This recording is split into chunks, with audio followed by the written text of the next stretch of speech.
Sebrae, a força do empreendedor brasileiro.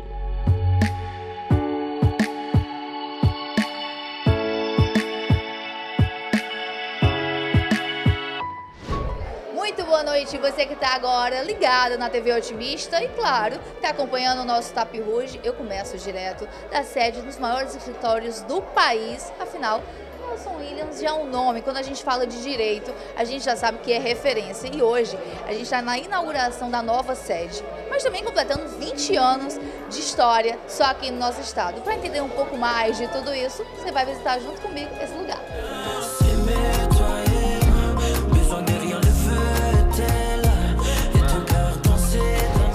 Doutor, ele não gosta, então é mesmo André Menescal. Não pensem que eu estou criando intimidade sem ter, foi uma ordem dele.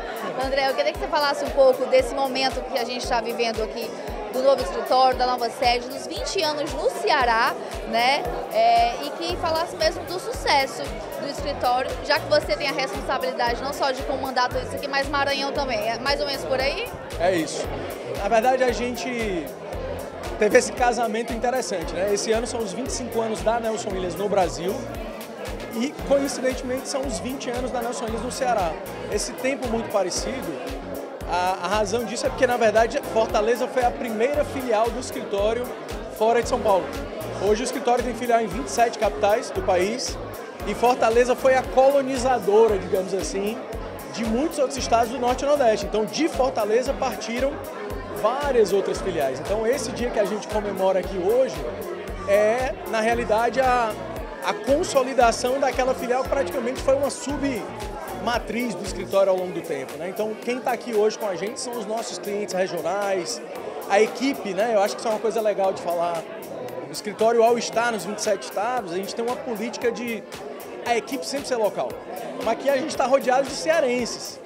A equipe é cearense, a principal parte dos clientes que estão aqui hoje com a gente são cearenses, embora representando essa estrutura nacional que a gente está aqui. Eu sou cearense, sou da terra, então a gente busca ter esse equilíbrio entre o padrão de um escritório nacional sem perder as características regionais, né? Isso continua sendo a tônica do trabalho do escritório. Falou uma coisa muito interessante, vocês estão completando, e eu nem sabia desse dado curioso, que realmente Fortaleza, né, o estado do Ceará, foi o primeiro a receber, já que vocês começaram em São Paulo. Mas eu queria que você falasse um pouco dessa crescente. Hoje vocês se destacam por ser realmente o maior escritório do país, mas para manter isso, para que isso seja realmente algo que não é só um dia foi, mas que continua, não é fácil. Eu queria que você falasse quantas pessoas são envolvidas nesse processo todo, como é que funciona a estrutura de vocês para que realmente, assim, desde da moça do cafezinho, ao advogado talvez mais novo, ao estagiário, ele mantém esse padrão. Legal. A estrutura funciona mais ou menos da seguinte maneira: para a gente ter equilíbrio, porque você imagina, se é difícil manter um escritório de pé grande, você imagina 27 em 27 estados diferentes. Você pega Rondônia, que é diferente de São Paulo, que é diferente do Pará. Então, a nossa fórmula para fazer isso acontecer é ter força local e força nacional. Então, aqui, a gente hoje conta, na regional da qual eu cuido, que é o Ceará e o Maranhão, a gente conta com uma equipe de mais de 120 pessoas hoje. A maior parte dessa equipe está aqui em Fortaleza. E alguns segmentos nos colocaram mais em destaque. Um deles foi a área de saúde suplementar. Trabalho para operadoras, hospitais, inclusive alguns grupos cearenses aí que cresceram bastante nesses últimos anos. E da equipe que está aqui, a gente cuida hoje, para você ter uma ideia, de um volume de mais ou menos 1.500 audiências por mês e alguns milhares de processos aí na base. Então, essa equipe que está aqui cuida e é responsável por pelo menos 22 estados na área de saúde suplementar e em várias outras áreas que saem daqui. Então a equipe, o escritório funciona como uma estrutura só, em que daqui do Ceará eu demando a filial do Amazonas, a filial do Mato Grosso, a filial do Pará. E o nosso desafio aqui no Ceará ao longo dos anos tem sido: a gente é filial, mas a gente precisa ser o mais protagonista possível. Acho que isso tem um pouco também do espírito cearense, né? Aí existe um pouco de bairrismo na questão, mas a gente tem conseguido fazer isso. Hoje, a Regional Fortaleza São Luís se posiciona como a principal regional técnica do escritório a nível Norte e Nordeste. Então nós somos a referência para várias áreas do direito, a tal ponto que determinadas demandas e clientes e casos que surgem em todo o Brasil são direcionados à nossa equipe de Fortaleza e de São Luís para tratamento, cuidado, atendimento ao cliente. Tá? Então isso é uma conquista legal, uma conquista interessante.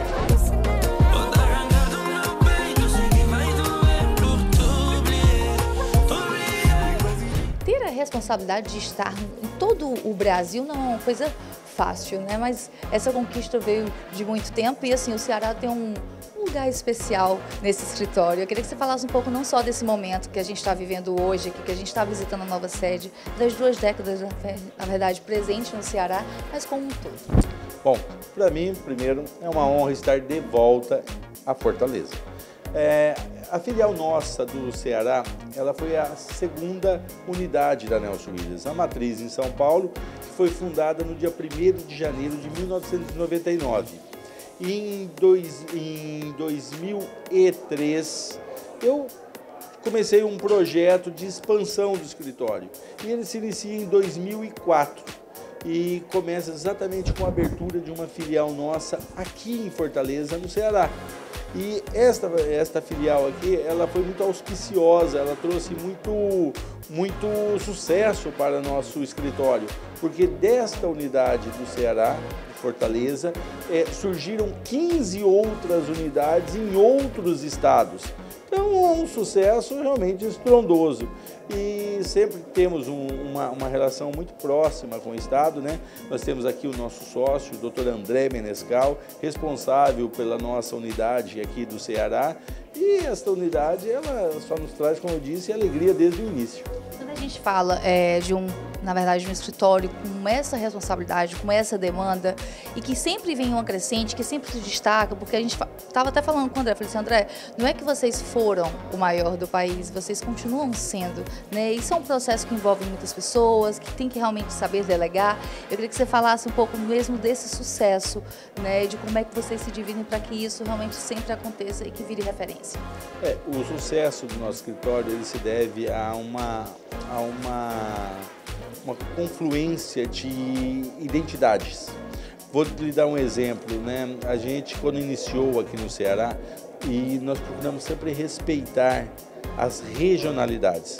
O Brasil é um país que tem dimensões continentais, você tem um país muito grande que fala uma única língua, porém com culturas diversas. E sempre desde o início há uma máxima no direito que diz que em Roma deve-se viver igual aos romanos. E então a gente sempre respeitou essa regionalidade. Nós temos um sócio nosso responsável por esta filial, que é exatamente um cearense. Então, aqui é composta por a grande maioria de nossos advogados, colaboradores, são todos daqui, do Ceará, Fortaleza ou do interior, ou seja, conhece bem as peculiaridades culturais da região, né? E isso acaba assim, sendo um agregador de valor muito grande, porque, como eu disse, o país é muito grande, nós temos unidades em todas as capitais e essa premissa nós não abrimos mão. O respeito à cultura local, privilegiar sócios locais e que a grande maioria da equipe acabe sendo daquele lugar, né, daquela região. Nós somos agregadores de valores.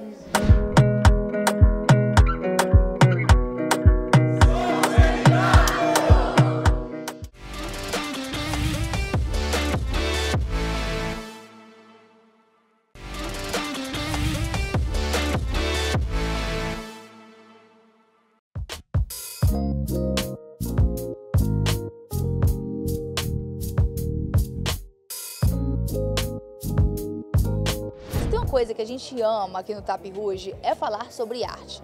E nada melhor do que pisar na Casa d'Alva para entender um pouco mais desse universo. A arte brasileira é homenageada, na verdade, do momento, é o assunto que está acontecendo na exposição e a gente foi até lá para poder entender um pouco mais sobre tudo isso.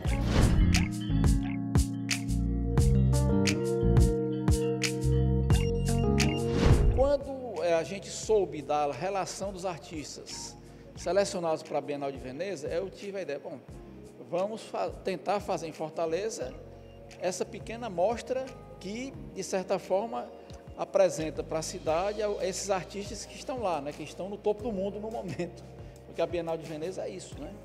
Então, a seleção dos artistas foi do curador da Bienal de Veneza, Adriano Pedrosa, e o que eu fiz foi selecionar as obras desses artistas disponíveis que estão no Brasil, né? E as obras estão todas à venda, porque é uma exposição que é comercial e, ao mesmo tempo, a nossa escolha tem essa preocupação de escolher o que é representante de cada artista. Porque ela tem um viés histórico forte, né? O lance curatorial, ele faz essa mediação entre essas obras, né? Entre a importância dessas obras e o público.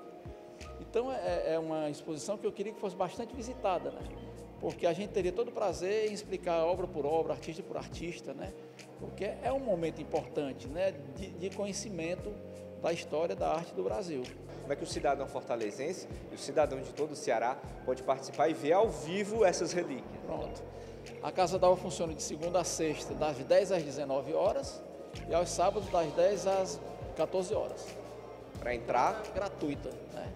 E teremos o prazer grande de estar aqui para falar dessas obras e estamos disponíveis para isso.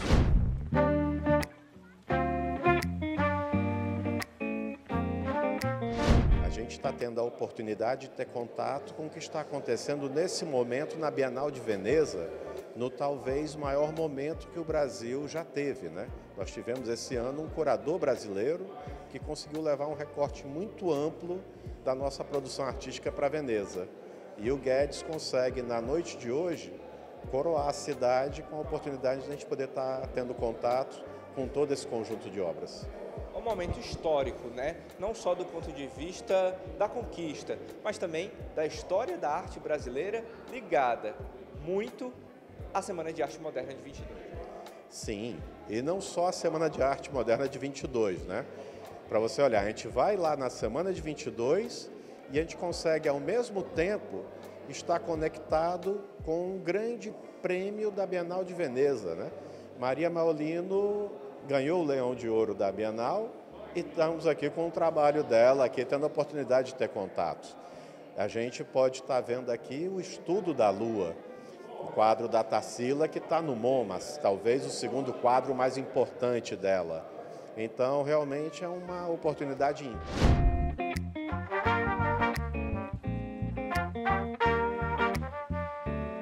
Como é administrar não só a casa, mas também a arte em si que aqui acontece? A gente tem que ter sempre muito cuidado, né? Eu estava até conversando com o Leonardo aqui agora há pouco, que assim, o artista, às vezes a gente vê ele manuseando a obra dele, a gente pensa que ele nem tem muito cuidado, mas assim, a gente que vai organizar, na hora de montar, é sempre tudo muito forrado, tudo muito delicado, né? Muita atenção, porque são obras que tem quatro escultura, são coisas que a gente tem que estar sempre com muito cuidado para não danificar nada, né? E assim, tem um pouco de tensão na hora da montagem, né? Eu participei, eu e o Guedes, a gente fez a montagem inteira, desde exposição dos quadros, onde vai ficar o quê. Aqui, por exemplo, aqui só tem Ismael Neri, lá só tem Tarsila do Amaral, fechamos aquela sala de Cavalcante, então sempre foi tudo muito pensado, a organização, a disposição, e sempre muito cuidado, muito cuidado. É uma tensão grande, mas assim, no final, ver como está aqui agora tudo pronto, é a melhor sensação que tem. É um mix de emoções, né? A emoção pessoal, a realização profissional, tudo isso junto. Tudo junto, tudo junto. E para mim, principalmente, tem a coisa de... Essa casa aqui foi a casa onde eu nasci e cresci, né?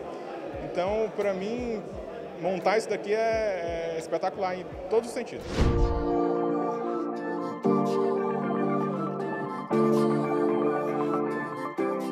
Eu fiquei bastante impressionado, mas não surpreso, com a qualidade das obras expostas nesta exposição da Casa d'Alva, do nosso querido amigo José Guedes, né?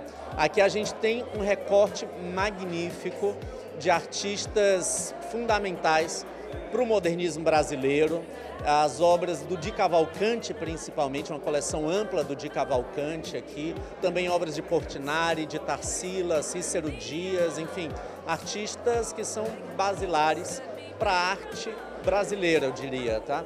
E é importante ver aqui também o diálogo que há com artistas contemporâneos, como Cláudio Anduja, Valtécio Caldas, vemos artistas mais recentes, como Tomi, como Rubem Valentim, enfim, a exposição está muito bem montada, né? Muito interessante e é sempre um prazer estar aqui na Casa d'Alva, rever os amigos, enfim, então fica o convite, né, para todos os telespectadores do Otimista que venham visitar também essa exposição aqui na Casa d'Alva.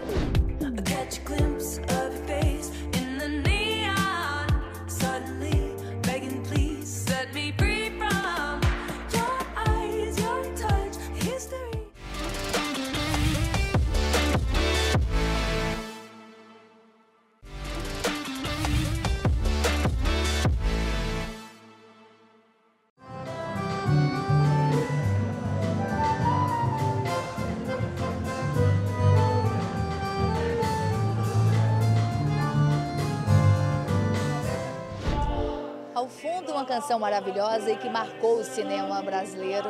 Claro, a gente veio a convite da Patrícia e do Amarílio Macedo para ter um momento para falar do nosso cinema, falar também de história.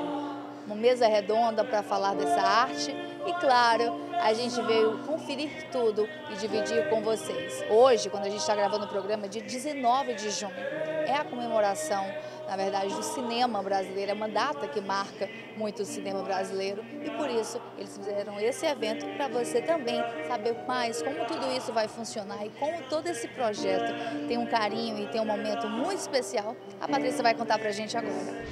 Em todos os cantos, toda alquimia, e nem todos os santos, será que será o que não tem descanso nem... E eu queria que você falasse um pouco do que a gente vai comemorar hoje, né? A gente vai falar um pouco de livro, vai falar de cinema, vai falar também, assim, ter um bate-papo com todo mundo, com as pessoas que vocês costumam convidar mesmo para ter esse momento tão, assim, marcante. E aí eu queria que você dividisse com quem está em casa, já que eles têm a oportunidade, já que vocês nos colocaram aqui dentro, de entender um pouco mais disso. Olha, muito obrigada pela oportunidade. Hoje, no dia 19 de junho, é comemorado o Dia do Cinema Nacional. Foi no dia 19 de junho que foram registradas as primeiras imagens cinematográficas do Brasil por um italiano que era irmão de um proprietário de uma empresa de entretenimento. Eles eram migrantes, vieram para o Brasil e o Alfredo Segreto, que foi quem filmou pela primeira vez o Brasil a partir de um navio, ele fez umas imagens da Baía de Guanabara e esses são os primeiros registros de imagem em movimento do Brasil. Então hoje é o Dia Nacional do Cinema. Nós achamos super oportuno comemorar essa data em homenagem ao cinema nacional, à sétima arte, porque o Pedro Martins, que é o autor do livro, está lançando esse livro sobre os filmes proibidos, né? Uma época de censura, uma época de muita luta e muita dificuldade da questão política muito flagrante no Brasil. Então, eu acho que a história é meio cíclica, ela um pouco se repete, não é? Então, é oportuno falar do cinema, é oportuno falar de censura, é oportuno a gente ouvir também trilhas sonoras, como a gente vai ter com o Coral Sobre Tons. Quero agradecer o seu carinho, obrigada por ter nos convidado. Vocês sempre estão fazendo momentos especiais aqui, né, Patrícia? Eu lembro que da última vez que eu vim também era o lançamento de um livro. Vocês gostam de ter essas reuniões com os seus? É mais ou menos isso. Na verdade, assim, esse faz parte de um projeto do Amarílio e meu, que nós temos 2 filhos, os 2 casaram, a gente ficou com a casa. E nós decidimos abrir a nossa casa para a arte. Então, nós incentivamos e apoiamos novos artistas ou artistas que precisam de projeção por alguma razão. E temos feito esses eventos de vez em quando. A gente está tentando fazer pelo menos assim uns 3 por ano, né? E chamar as pessoas que são ligadas a esses movimentos, que são ligadas à arte, que vão ser sensibilizadas por esses momentos. Então É uma junção de tudo, assim, que se liga a movimento artístico, que se liga à cultura, que se liga à Fortaleza. E vem com tudo, não cansa, mete balanço, meu amor.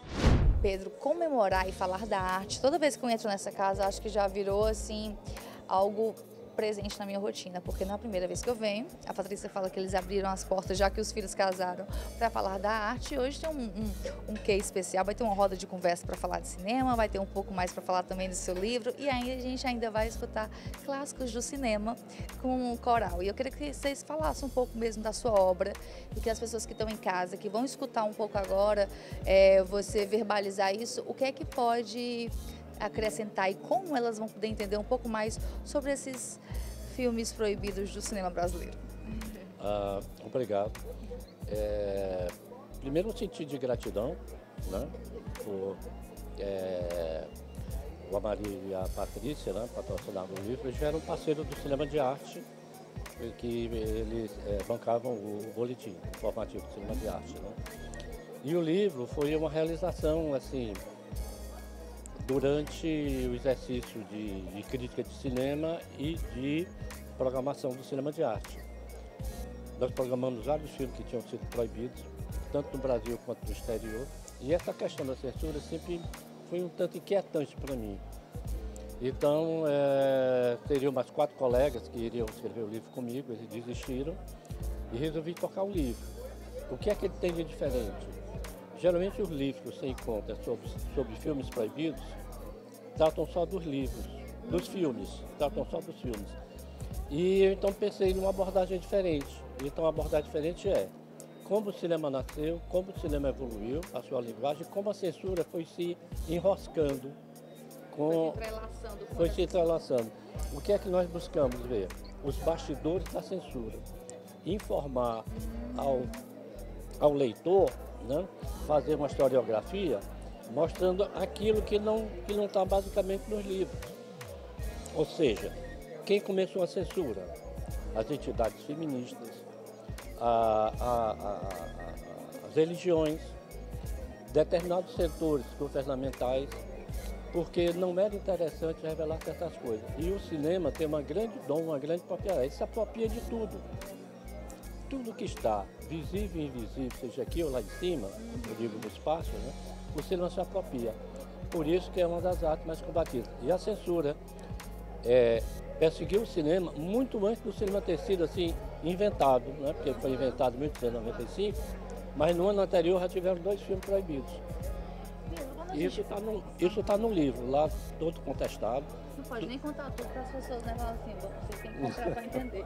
Pedro, eu tenho uma dúvida e essa é minha, acredito que de algumas pessoas que estão assistindo. Por exemplo, você fala assim, Catarina, eu tentei trazer algo que a gente, né, nem sempre vê em outras obras, também dos bastidores da censura, mas, por exemplo, quanto tempo de estudo, de pesquisa, né?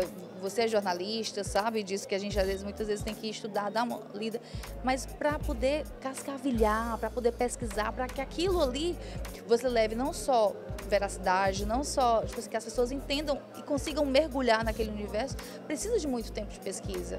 Você ia com alguns amigos, todos desistiram, você vou continuar aqui, mas aí você demorou quanto tempo, onde é que você foi pesquisar isso, como é que funcionou esse processo? Eu comecei a fazer essas anotações nos anos 80, que comecei a fazer o cinema de arte em 81, e foi evoluindo, né? Então, de 2014, quando eu deixei o Diário do Nordeste, onde eu trabalhava, aí eu comecei a fazer uma coleta maior, e nos últimos 4 anos eu venho escrevendo os livros. Você já tinha isso na cabeça, que queria fazer algo? Já tinha, normalmente, se você contabilizar dos anos 80 para cá, né, então pelo menos umas 4 ou 5 décadas que vem, né? Pelo menos 4 décadas. Mas pelo menos nos últimos 10 anos é que realmente a coisa evoluiu com as anotações, com uma particularidade. Os livros, com exceção do primeiro, eu faço uma historiografia ano a ano. O que aconteceu, por exemplo, em 1900, foi o que a censura fez, 1901, 1902. E vamos contando toda essa história de bastidores. Isso é adaptado de autores estrangeiros que contaram de como se deu essa odisseia da censura de perseguir o cinema.